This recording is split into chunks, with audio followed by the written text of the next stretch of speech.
I'm Mike Maloney. I'm the proprietor of goldsilver.com and the Rich Dad Advisor for Precious Metals. I wrote the book, Rich Dad's Advisor's Guide to Investing in Gold and Silver. One of the most important things, and I don't think I really got it across to people, is there is a worldwide rush on gold. There is a 21st century gold rush going on right now, this minute. And the cupboards are bare across India, across all of Western Europe, across North America. You remember I was talking about gold and silver doing an accounting. Society has a certain amount of gold and silver that is in that country, and then they come out with a representation of gold and silver, like certificates and notes. All of our currency used to be promises to deliver gold and silver. It was a contract from the government.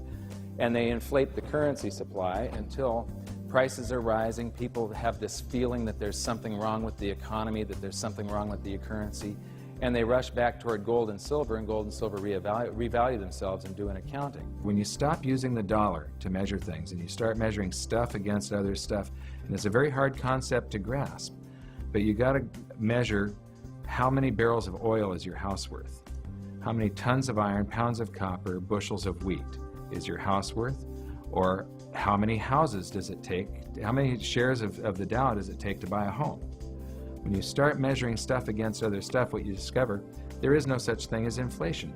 Everything throughout time, and I showed some charts on this, especially real estate, it was real obvious. Single-family median-price home for the past century has just gone from undervalued to overvalued to undervalued to overvalued, and it's falling in value again, measured against, that chart was against gold, but you can measure it against anything else. And if you measure anything with other stuff, as long as the stuff isn't becoming more rare or suddenly real abundant, if you're measuring stuff with stuff, what you see is that everything is trapped in this channel and it just bounces from overvalued to undervalued.